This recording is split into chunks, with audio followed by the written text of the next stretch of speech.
It's really hard to be open to things we can't see. But sometimes you just have to take that leap. And if you do, it could really change your life. Join us. All right, welcome back to the Get Overit podcast. I am your host, Dr. Christopher Fasano. Before we begin, I want to mention that the easiest way to receive new episodes of the Get Overit podcast is to directly subscribe. You can do that on Apple Podcasts, Spotify. If you prefer to watch the show, you can watch it on YouTube, and you can subscribe on YouTube.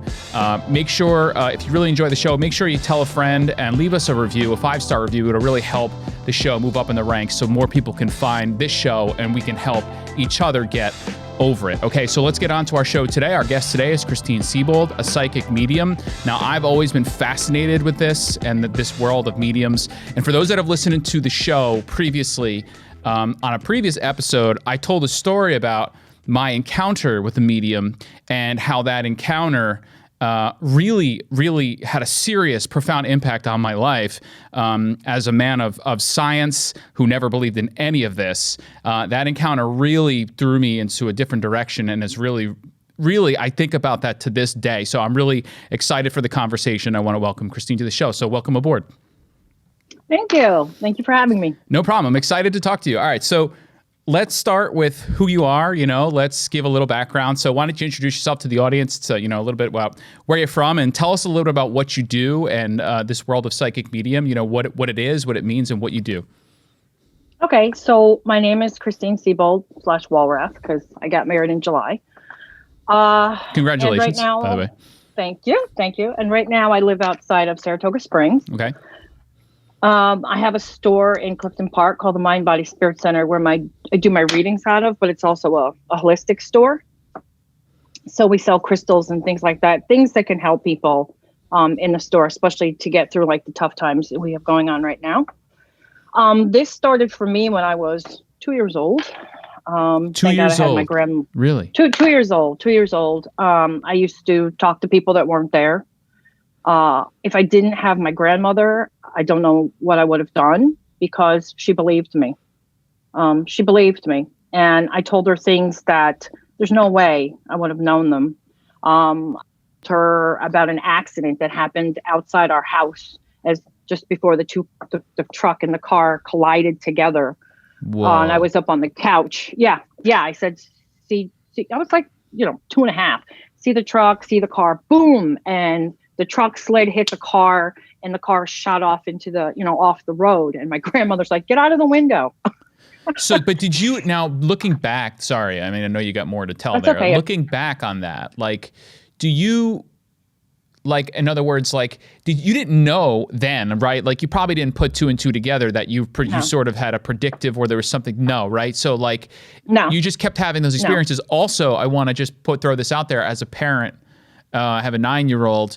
Kids say crazy things when they're younger, they'll say stuff and they'll be like, oh, they'll have friends or they'll have things. And a lot of people will just brush it off or whatever. And I'm right. And I'm wondering, and maybe I'm getting ahead of myself. I'm wondering if children are more accessible to that world, because they haven't experienced the negatives of life. Correct. So they're more open. Right. Do you believe that? Yes, they are. And no one's told them they're crazy. Right, exactly. No one said no, because parents come to me all the time and look, my child is talking about her great grandmother that, liked apples. And she's telling me how her favorite color and all this other stuff. And the mom is like, what do? I go, ask her what they're saying. Ask her, just ask her, simply say what is she saying? Ask if there's a message for you. But it starts when we're little. It starts right around 2-3 years old. Okay. And they'll come out with stuff, and parents, I get text messages and calls all the time. My child is spot on. I'm like, well, they're a medium, it's up to you. If you say to that kid, stop it, blah, right. blah, blah. This is whatever. Right. Yeah. Child is going to shut down. Right. And then sometimes you see teenagers with a lot of issues and they don't know how to handle it because it started at 2 years old and the parents were like, you're crazy, da, da, da, da, da. And so the child becomes very depressed and inverted. So now, okay, and then go ahead. You finish. Go ahead. And then you have a child that goes through this experience all by themselves and they have no help. They have no outlet. So, okay, so this, you started to do this, right? And you had someone in your life that was not telling you you're nuts, you're crazy, right? So you had someone who was believing you. So that reinforced this in you, I imagine. So tell me about the progression. So as you grew, tell me a little bit more about your experiences and how it progressed. Was it always there, or did you go through times where it was sort of not present and came back? So tell me a little bit about how it evolved. Well, you can't, it doesn't go away. You can try to shut it down, okay? And you learn to shut it down, because if you don't shut it down, you go stark raving mad. It'll consume you, right? Yeah. You'll just get messages all day long. And I want to go to the grocery store and shop. I don't want to grocery store and like see, 20 people in the store, but 300 people walking around with them. So, and we all have different, like some people see, smell, taste. I have all of them. I have every single clair. So when you come for a reading with me, I'll be like, I taste bananas. Did you like bananas or have a potassium problem? I'll tell you, I smell cigarette smoke. You know what I'm saying? Right. I'll say, I'm having pain in my stomach. Did he have something wrong with his liver or his kidneys? So when you go to a medium or a psychic, and also what kind of training have they had too? You know what I mean? So I forgot what the question was. I'm sorry. No. I was just saying we were talking about the concept of turning it off, and you were saying you don't turn it off. And where I was going with that was like, you started at a young age with these experiences, and then as you grew, did the experiences get more complex? Like I'm curious to know how it evolved as you got older. Yeah. Well, what happens is they start and then they continue. So like I would be in bed and I would have visitors. I would have a man or a woman standing in front of me wanting to talk to me, and I was scared. So I would get up and run into my grandmother's room, and right in between the covers, scared, shaking, she's like, what's going on? I'm like, they're back in. So, you go through that for years. And then my grandmother was psychic also. She was like, we have to get you some help for this, So then I learned how to meditate, and I learned how to take control and it's basically saying to spirit, please leave me alone right now. I don't want to do this. I don't want to talk to you. And it's just taking that control. So it's not being like, so I got to imagine there's a progression from being freaked out, right? Because like I have to imagine that's a scary thing. You don't really know what that means yet. And then I guess as you begin to accept that it's not bad, it becomes how do you deal with it on a day-to-day? How do you control the influxes, right? So like that's what you're saying. It's like you have to be able to, just like anything with regular humans, normal humans, like I'm not ready right now for this conversation. You have to learn this. So how do you do that? How does one learn how to do that? Well, people have different ways. Like Lisa Williams has a hat. She puts it on her head. They know that don't bother her anymore. I just simply say, I'm done for the day. I do readings all day long, and I start at usually 11 a.m. and I end at like 5 or 6 o'clock. And when I tell them I'm done, it means I'm done. Please don't come home with me. I'm done. That's my deal. You can talk to who's in front of me right now. And I always ask them, are you finished? Is there anything else you'd like to say? And then they come just like they go. It's very quick. They come and then they go. But it's something you have to learn.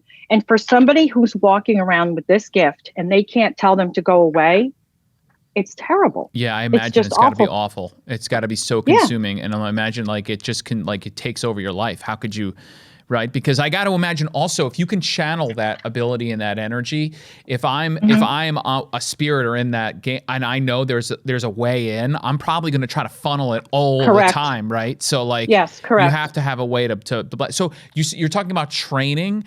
Is there like is there a professional training for someone of yourself? If someone has this ability and they feel, where do they go? What do they do? There's schools? Is there like, I'm not trying to belittle it. I'm serious. Like, was there a professional? No. I actually teach. So I have a lot of people that come to me for reading and they're like, I think I have what you have and I can't control it. So I started teaching. So they come and I teach them A to Z from the beginning, when we talk about what's happening and we do things to make it better. Like you can use just a simple deck of playing cards, shuffle up your cards. I tell people take a black card, red card, hold them separately, see what color feels like. Everything has a feeling.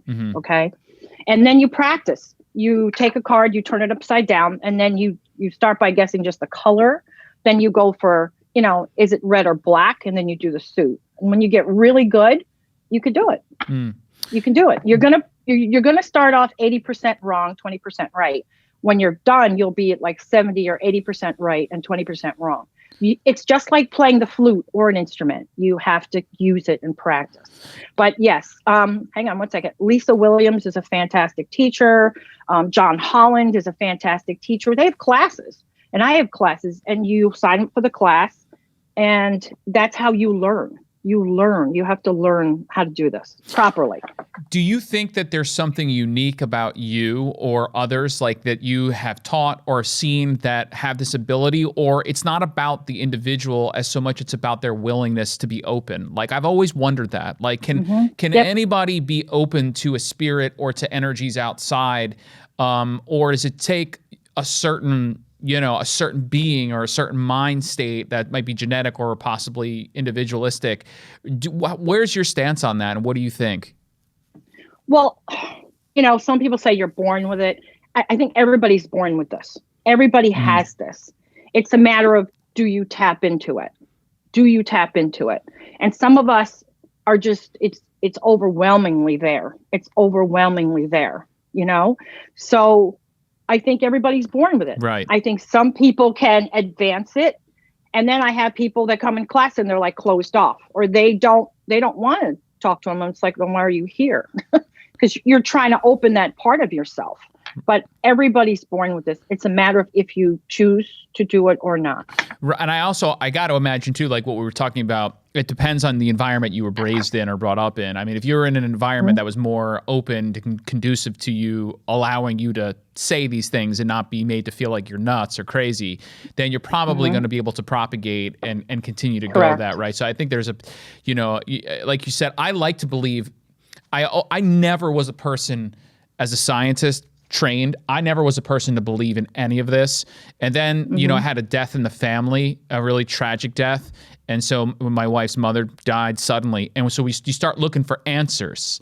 You start looking, when that finality starts to hit in, starts to settle, you really start to like want to believe that there's more out there and it's not as final as it feels. And we had these like really incredible experiences.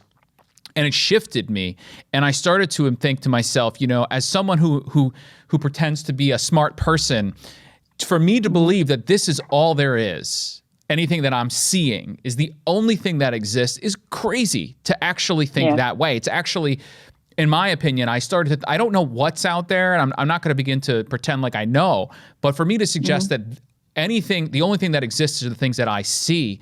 I'm well beyond that now. And I truly believe in energy. I've always believed in energy because I feel energy. When people are near me, I feel different energies. And I like to believe that energy goes back into the world when you pass, and it just, now it's out in the space, and that energy can be tapped into. And so that's how I view that. Is that right? Like, is that? Yes. Okay. I would tell you that's correct. To me, it's dimensional. I feel like it's dimensional. It's like when you leave here, you go into a different dimension, okay?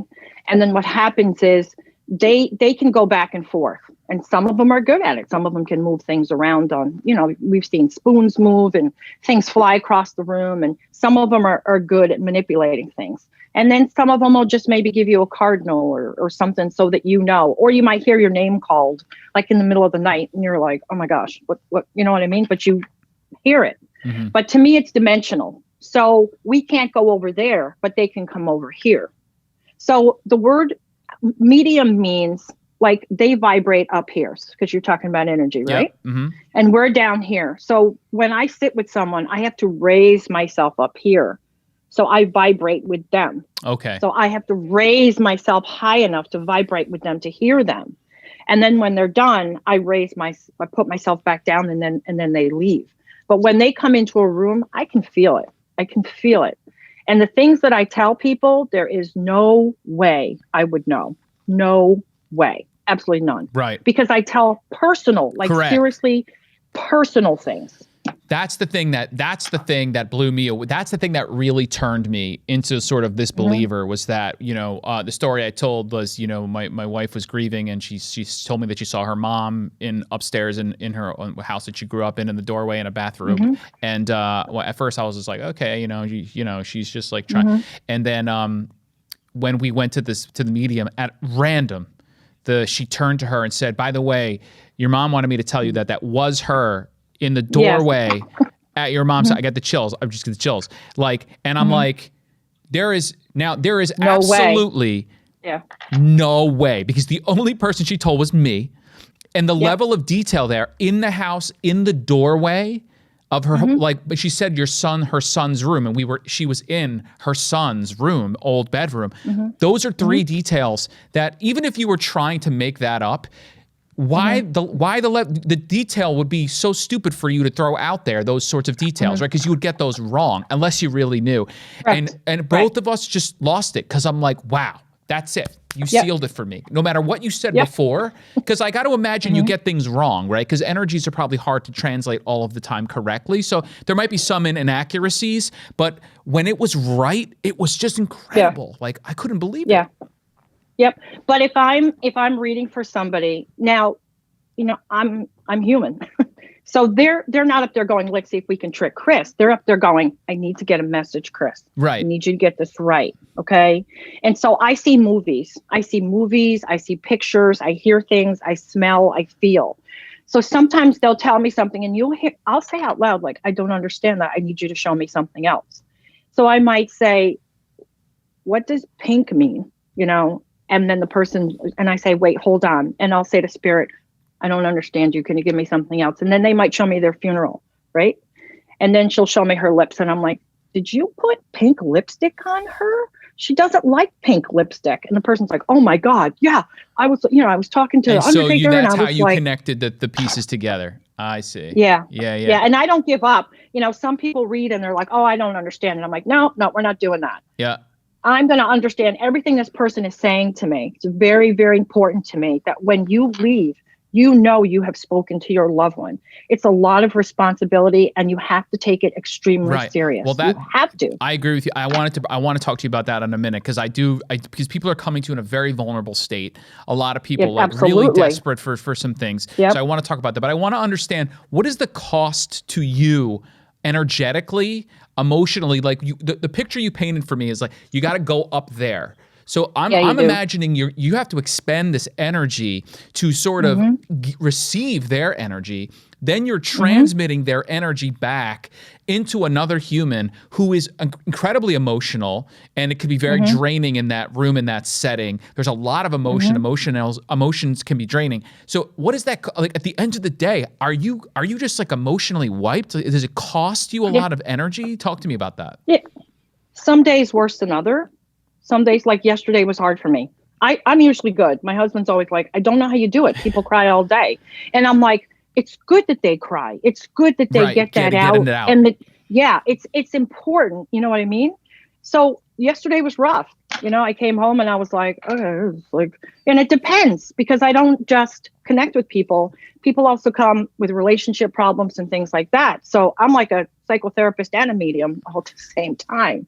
So usually because I work, Monday through Saturday. So usually by Saturday, I'm done. I just need Sunday to just kind of like chill out. Don't want to talk to anybody, but yes, it's excruciating. This lady asked me to do a party once, and we started at 12 noon. I left at 4 a.m. 4 a.m. I must have read for 30 people. And what happened was people were leaving the party and calling other people to come and get a reading. And she kept saying, oh, can you stay? Can you stay? I was down for 4 days. 4 days. I was like, don't even talk to me. Oh my God. It's a lot. It's a lot of energy. And if the person is really bad off now, I'm reading for you, so I can't burst into tears. I have to keep my composure, because I'm not going to help you if I'm crying. Right. And then I can't hear properly. So I've got to keep myself together. So you're holding that in, right? And you are human you're human, so you feel, right? So I got to imagine that could build up after a while, right? By the end of the day, by the sixth or seventh reading, sometimes people leave and I'll weep, or I'll just sit there and I'll just come to terms. You know what I'm reminded of is, like, psychologists and psychiatrists have to see other psychologists and psychiatrists by nature of their job, because their job is to not this subject of transference, right? That you should, as a psychiatrist, you don't ever want to transfer the feeling or the depression or the sadness onto, take it too personal, so that you go home and now you're sad because of the person's sadness. So it's important to get that out. Again, you must feel emotions transfer sometimes. What do you do to help? Do you meditate? You're very in tune. What do you use as practice to sort of help you free yourself of some of this stuff? Do you find anything beneficial there? Do you see other mediums? Do you talk to anyone in your craft as well? I'll only talk to like another medium if I have something going on and I need to talk to somebody about something. Okay. Or like my sister passed of cancer in her back and she wouldn't come through. It's hard to talk to our own people. You know, it's very hard. So we have to go to somebody else. But I use singing bowls to kind of release the energy. I like to spin, so I'll get on my spin bike. I'll watch mindless television. Just stuff to get it. Yep. Just to do nothing. Yep. I'll go to dinner with my husband and, sometimes I'm the blank stare and he's like, you okay? And I'm like, and then I'll say, boy, this happened today. Or, and a lot of women will pay for their husband's reading and just drop them off and be like, here you go. And then I'm left with a person that's like, I don't believe in any of this, but I'll go ahead and sit down. Go ahead and humor yourself. And then usually I'll come out with something like, do you have your mother's punch bowl? Because she said that it's in the box in the closet and it's gold and then it's got little pink flowers all around it. And usually it's like tears. And then when you get it like that, when there's one sort of connection, does that change the whole thing from that? For like, I'm sitting there, I'm slouched. I'm like, whatever, Chris. Like, oh yeah. Whatever. Like, Go ahead. And then you tell me that and I'm like, holy, Yeah. Do you see them perk up and now they're just like, well, tell me. Immediately, and they'll be like, wait a minute, wait. How do you know that? And then I'll be like, okay, so she also wants you to know this. And usually it's very quick. Yeah. So by the time the hour's done, I get text messages from the wife. I can't thank you enough. He's a whole different person. And when that person leaves, and generally they're brought because they're grieving so badly. Mm-hmm. Right. That, I have a psychologist that sends people to me because I say, how do you find me? And there's like psychologists sending people to me because they're like, maybe Chris can help you. Right. Yeah. And people, there is nothing more satisfying than someone that misses somebody and you can give them that person for 1 hour, just 1 hour. Right. Just 1 hour. It's incredible. I'm so touched by it because it happened to me personally. It happened to my wife, and I have to tell you, like, and this goes along what I wanted to talk to you about, that vulnerability. Like, you have this gift and this ability to give someone this semblance of hope and this sort of calm over something that's so horrible to them. And so, like with our example, like she was gone forever and that starts setting in and it's a terrible feeling. There's like those stages of grieving. And when you realize that this person's never coming back, you'll never be able to talk to them. You'll never see them again. When that starts to really hit, you go dark, and you could go real dark and deep. Yes. And you don't want to go, so we did that. And that one couple, that hour, it was really only like in the hour, there's probably like 15 minutes of real, like you said, quick bites of information. It changed the way we think about it, has thought about it forever. Because while when we won't see her again and it's still final, we still feel like she's around and we have tangible reasons to now understand why. And, and it really, really did help. So that must make you feel it's energetic. It costs you a lot, right? But it must be so satisfying to know that you can give people that. Yeah. And that was my deal when I started, because I was in the car business for a long time and I left and I came to do this. And that was my deal, was as long as I'm helping, as long as I'm getting people the message, I will do this. When it stops, or if it doesn't, then I'll stop. But this is so very important. That's why when I see people online and they're fakes or whatever, I get really upset because you're taking advantage, right? Like, terrible. And they're awful. They're like vultures. You know what I mean? So this is not about money for me. This is not about money for me. This is about that kid that lost her grandfather, that's 14 years old. And the mom says, can you give my daughter a reading? I'm like, yeah, with your permission, right. And then I tell her the songs her and her grandpa used to listen to and how she used to paint his fingernails and things like that. And then they leave and I get the child leaves a whole different kid, whole different kid. Yeah. That's it right there. That's it. So let's talk, you said you were working in the car industry. Let's talk about how you transitioned to like your life, like your career and your life. That wasn't always what you were doing. That's what you said, right? You weren't from the beginning in this as a medium and doing this as your sole sort of job or career, nope, correct? It was like, so talk to me about that progression. It like, okay, so I was like doing it, my mediumship stuff was like part-time. You try to get, when I had my kids, I tried to kind of just not do this for a while. My kids came first, but you can't, and then. Right. It's not like you're just. And then my first husband lives in a house that's haunted. You know what I mean? It's like, oh, this is just not cool. So I couldn't get out of there fast enough because it was an old house and they had like the old gas pump out front. So you know how old Victorian home. Yeah. So I worked in the car industry for about 20 years and the stress because I was a BDC director. So I had like 24 dealerships that I was responsible for, and the stress, I got diabetes because I became, extremely stressed out. So I started doing readings in the evenings when I got home from work and on the weekends. And then a radio station had me on their radio, and then they started promoting me. So I was a single mom. So I was working, 8-9 hour days and then doing readings for people. And then what I did was I built up my business. And I had, within a year, I had like 4,000 clients.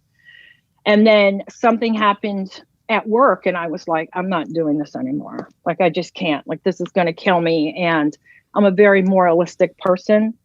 And I believe in do unto others as you want done to you. And it was like, and I cut my ties and I went home and I was like, okay, I got 2 teenage daughters, my own big house and everything. And it's like, I don't want to go back into this again. And so I sat down and I prayed and I was like, okay, I'm going to do this full time. I'm going to open a store and I'm going to do this full time. And that's exactly what I did. And I haven't looked back. So that was your get over it moment there.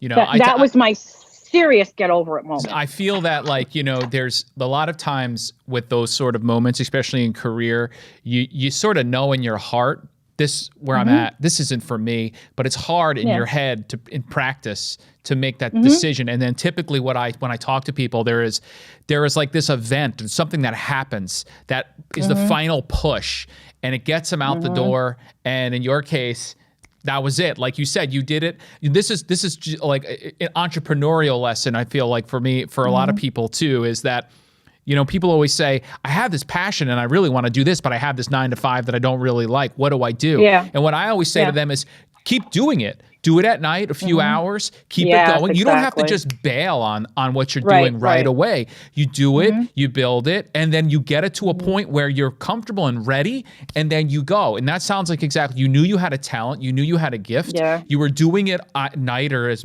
trying to keep it going, and then at the right moment you seized on it, you got over it, and now look at where you are, and I imagine you could never contemplate ever going back to that job that you had. There is no way.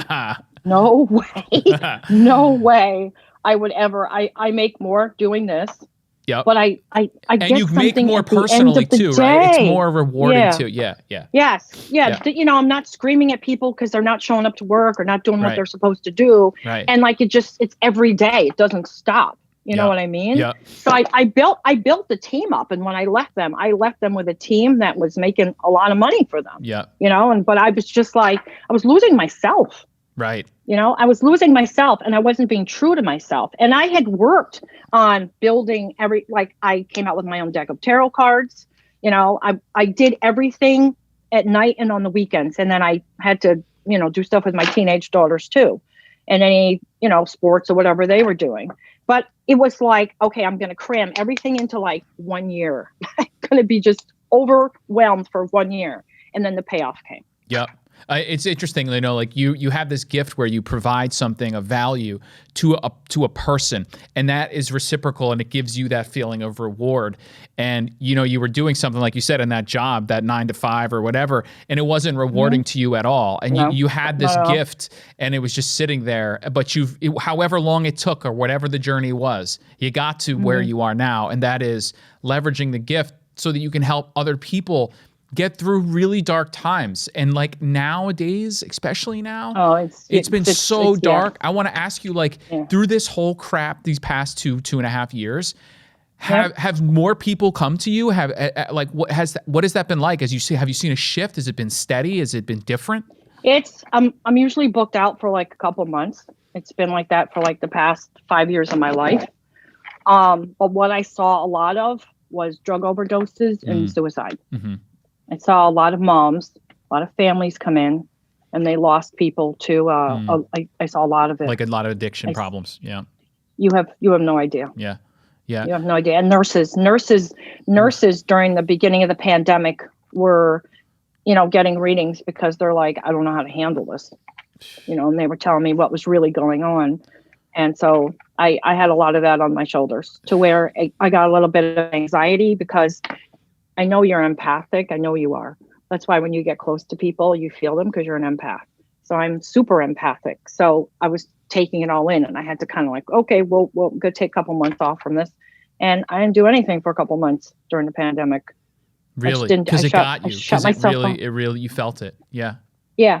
Yeah. Because I feel so deep. And sometimes when people come in for a reading, I so can feel them, or I so can feel the person on the other side, And when I'm doing my readings, I try to tell them, and I always have paper. So I write, when I'm doing readings. Because what happens is, so not only am I talking to the 1 or 2 people or 7 or 500 people sitting in front of me, I'm talking to somebody here too, which comes through I hear it through my right ear. So what happens is sometimes people are, and they're talking. So I write because I'm going to forget.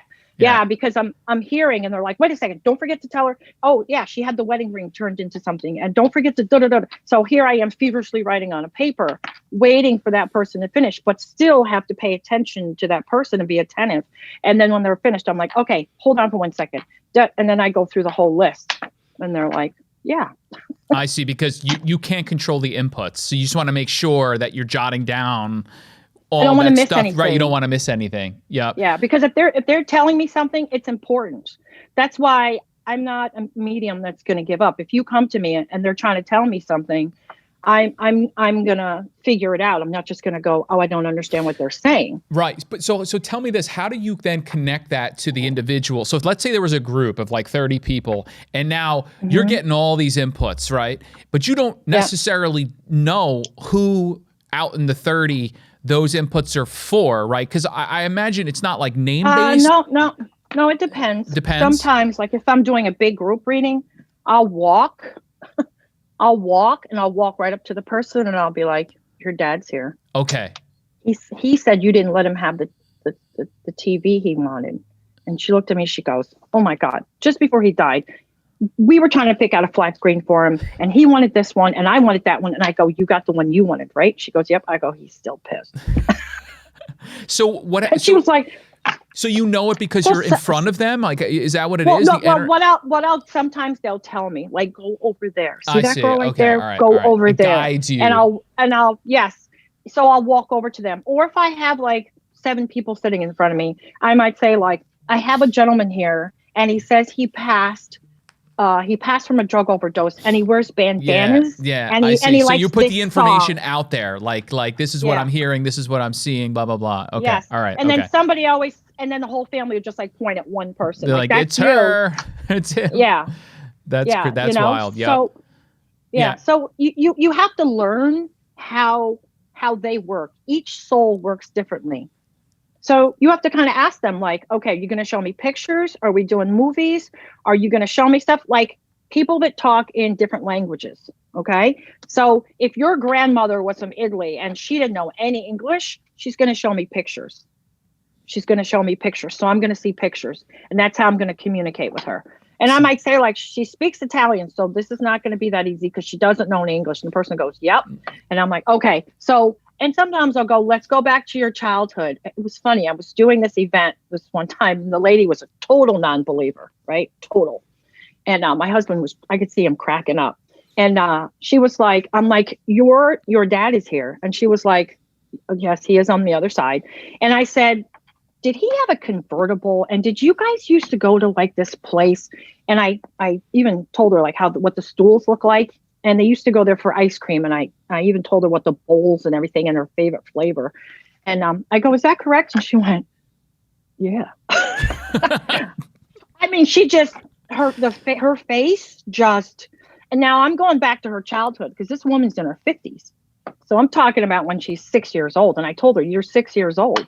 And she was like, that is correct. I don't know how you know that, but Right. that is correct. Especially if you can span that many years in the past. You know what I'm saying? It's like, Mm-hmm. it's not like it happened like 2 years ago. This is something that's like a deep, long way back detail that's so hard, you know? Yeah. And a big thing with me is I make them prove who they are. Like they have to prove to me who they are. They have to give me so much information that I know that person knows that it's them. And I'll say, like, start at their childhood. Tell me something from their childhood that nobody else knows. Right. So you can really solidify that. So you know.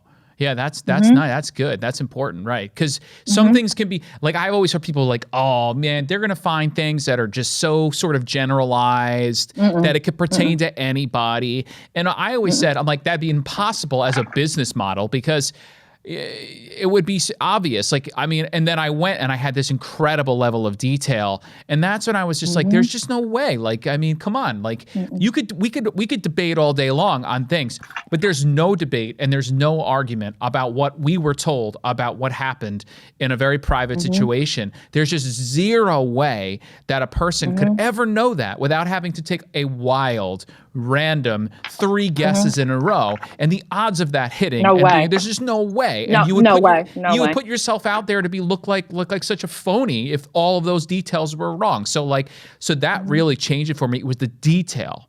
It was that connection. Detail was really what matters. It's gotta be the detail. I did a show last year, and because of the reading I gave about this young gentleman that was killed like 25 years ago, they reopened the murder investigation. Really? Oh yeah, I told them what car was he in, who was in the car, where his body was, where they would find it, the color, his pants, because I said his pants are one material, but the pockets are another material. Like I described what he was wearing the day that he disappeared and he was killed. Do you do this a lot? Do you find like cold cases or things like that where people will come to you, family maybe or something? I wonder who it, like, do cops come? I have before helped. I found a missing person. Actually, a police officer had come to me for a reading about her family. And she said, before she left, I said, hold on, I need to tell you something.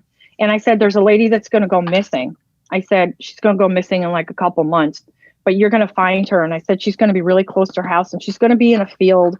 She's going to have scratches and like burr marks on, those pricklers on her feet. I said, she's not going to have any shoes on. And I got a call 2 months later. Okay, you were right. She's missing. I need your help. They found her in 24 hours. And that's just because she happened to come to you for something else. Something else. And I have this uncanny way of seeing things that are going to happen that have not happened yet. It's uncanny. I can show you text message after text message of people saying, you were right. Wow. It's uncanny. That was one of the things also in that same reading that happened to me where the woman said to me, this is going to happen to you. And when it does, I want you to call me. It's going to be about 6 months to a year. I want you to call me and tell me when it does. And I was like, oh, okay. And sure enough, I think it was around 5 or 6 months. Exactly what she said happened. And I called her up and I'm like, I don't know who you are. I don't know what's going on, but I am calling you out of respect because that is just incredible. Whatever the hell just happened to me. I'm just looking at the time in our last little bit. I want to talk about your store. I want to understand that. Okay. So tell me about the store, and is it just a natural progression of expanding on what you do and being able to provide more resources to that, anyone might be interested in this sort of world? Well, it's crazy because instead of just I could rent a little spot and just do readings.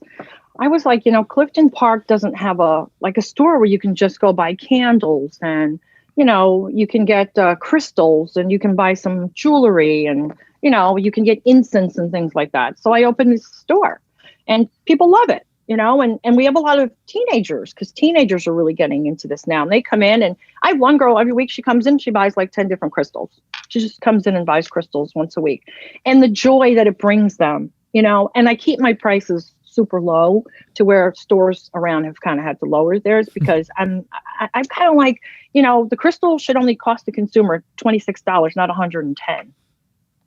you know? And you do your readings out of there too, or no? You have I do. You do. I Okay. have a bunch of offices in the back, Okay. and the store is big. Okay. It's called the Mind Body Spirit Center, and it's in Clifton Park. Okay. And I'm getting ready to open another store in about a month. And where is that? In Clifton Park as well, or no? Different part? Nope. Or no? No. Okay. All right. Nope. So where, if we want to find more information about you and services for if I wanted to get a reading or whatever, I know you're probably booked out a bunch. So where do people go and how can they find more information?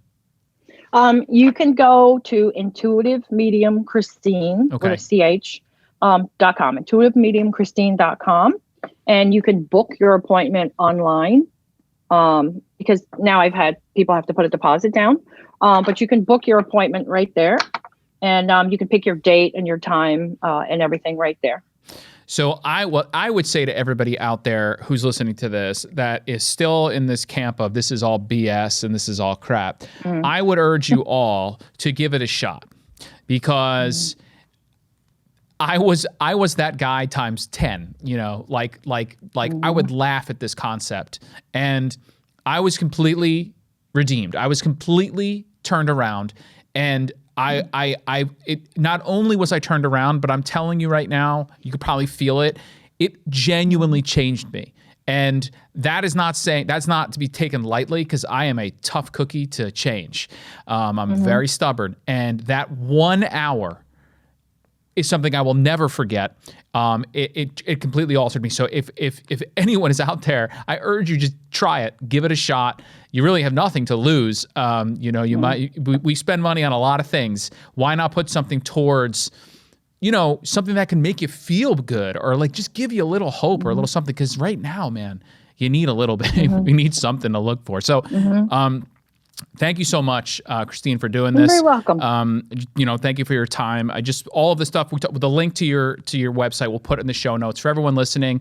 You can go directly to the website, or just if you're on the Get Over It podcast page, there'll be a link in the show notes. I want to thank Adam Claremont, who's behind the screen here at Overit Studios, for helping produce this. Overitstudios.com for any information about him, the studio, and this sort of setup here where we do this. Thanks to the audience for listening and watching. Don't forget to please subscribe, tell your friends, and leave us a review so we can also help other people get over it.